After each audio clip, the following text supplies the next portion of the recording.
Hi, welcome to our daily encounter. Today we continue the story of Joseph, and we see Joseph interpreting two dreams that were dreamt by Pharaoh. And the the interpretation of the dream basically says that there was going to be 7 years of plenty in the land of Egypt, and then there was going to be 7 years of famine.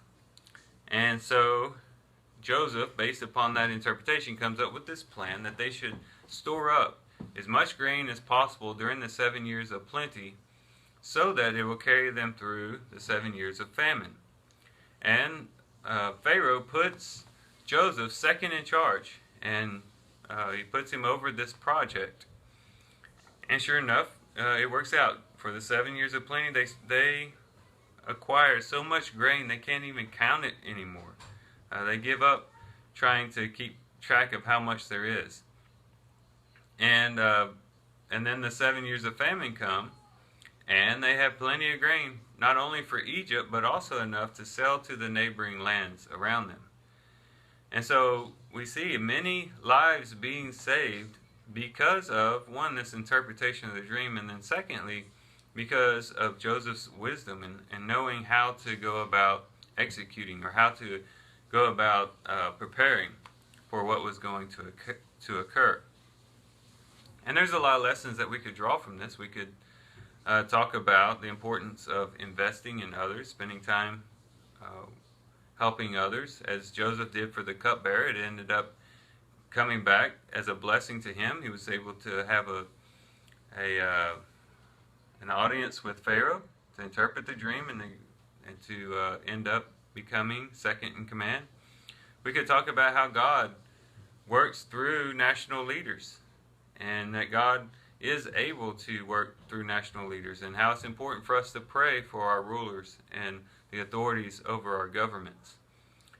We could talk about financial things. You need to save up for a rainy day. Store up now so that you'll be prepared for a rainy day later.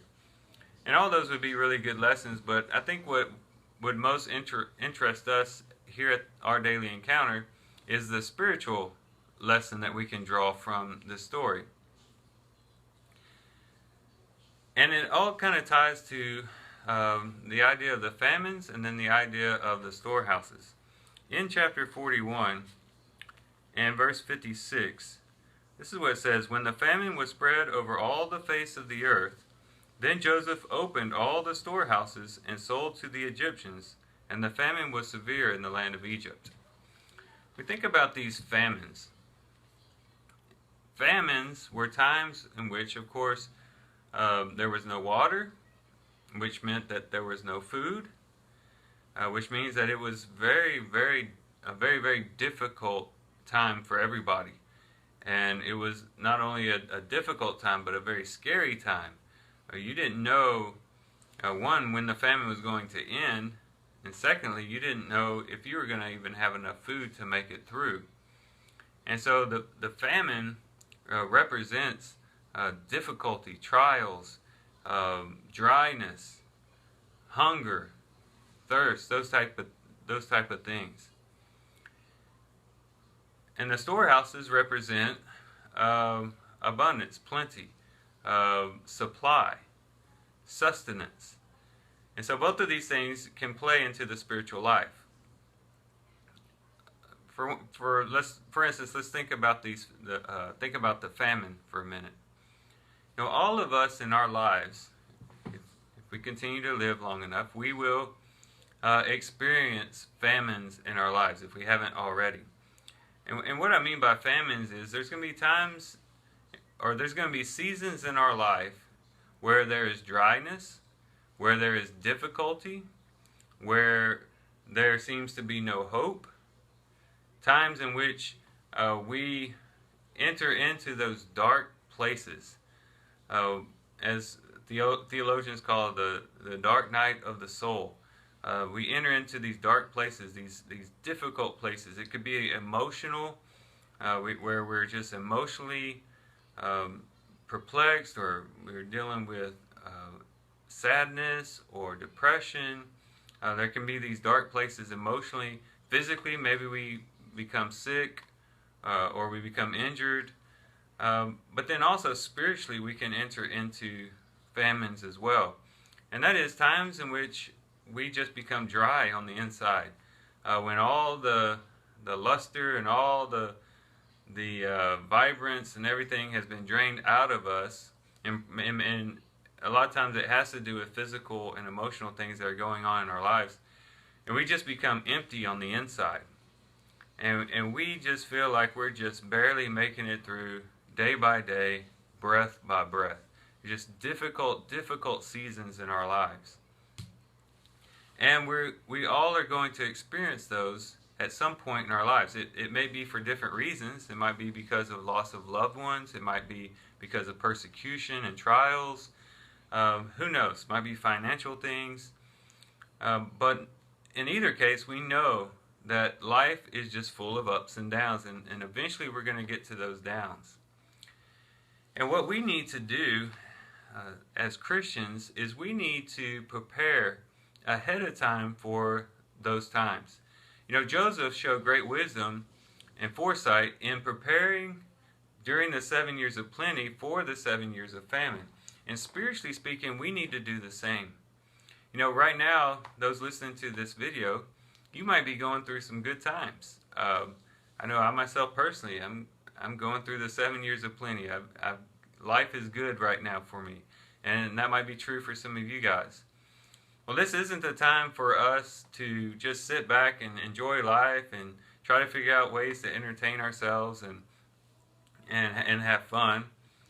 This is a time when we need to be storing up. This is a time when we need to be filling ourselves up with the knowledge of the Word, drawing ourselves closer and closer to God, becoming as spiritually strong as possible.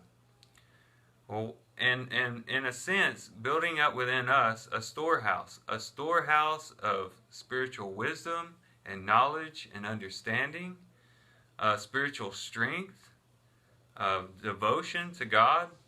This is when we need to be filling up our storehouses. Why? Because we know the famine's coming. We don't know when, we don't know how long. That's the difference between us and that story. But we know that famine is coming. And if we don't fill up our storehouses beforehand, we will not be prepared to enter into those dark places.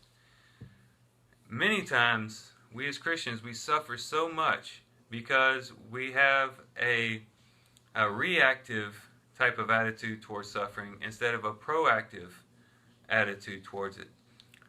We basically just go through life. When things are good, we just kind of coast along.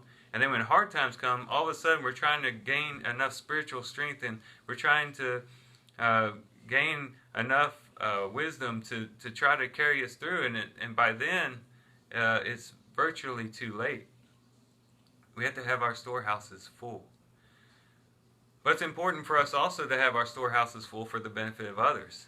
That was one of the other benefits for these storehouses, not just so that Egypt could be sustained, but also so that other people could come and find sustenance from these storehouses. And so, if you're going through a season of plenty, it's important for you to have your storehouse full, because there might be somebody else going through a famine who needs to come to you to receive life and to receive sustenance.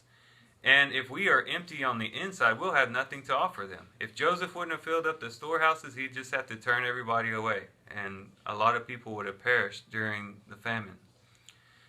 We have to have our storehouses full for our benefit and for the benefit of others.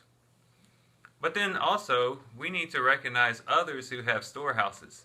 You know, turning it to the other side, to the people who are experiencing the famine outside of Egypt, they had to come to their senses. You know, Jacob told his sons, why are you staring at each other? We're in a famine. We need to get food. Y'all go out and purchase some food from Egypt. Jacob knew where the storehouses were, and he sent his sons out to receive of the storehouses. And when we enter into dark places, and we enter into the famines in our lives, we need to look around at others who have storehouses, people that we can go to that will give us what we need to sustain us. It might be people that we know that are filled with the knowledge of the Word, or people who are who are extremely wise and can give us wisdom. Or maybe someone who's really good at encouraging. There's people who are gifted with encouragement that we can go to and draw encouragement from them. We need to recognize the storehouse in other people so that we can draw from them. So there's basically three places we need to recognize these storehouses. We need to have storehouses within us so that we can be filled. We need to have storehouses filled for ourselves. We need to have them filled for others when they enter famines. And then we need to recognize storehouses in others so that we can be sustained through our hard times. And so, as you can see, there is a lot to be gained by reading this story about Joseph and the storehouses. And hopefully we can put all of this into practice. And start today. And it starts with doing your daily reading. And it starts today and tomorrow and the next day, just getting into God's Word, drawing close to God in prayer, spending time, just close time with the Lord, worshiping Him, drawing close to Him. Who knows? It might be your diligence, your consistency that pulls you through some very rough stuff. We just don't know what the future holds, but we want to be prepared no matter what it holds. So with that, guys, I do thank you for watching the video. I love you guys. Can't wait to see you here again tomorrow. God bless.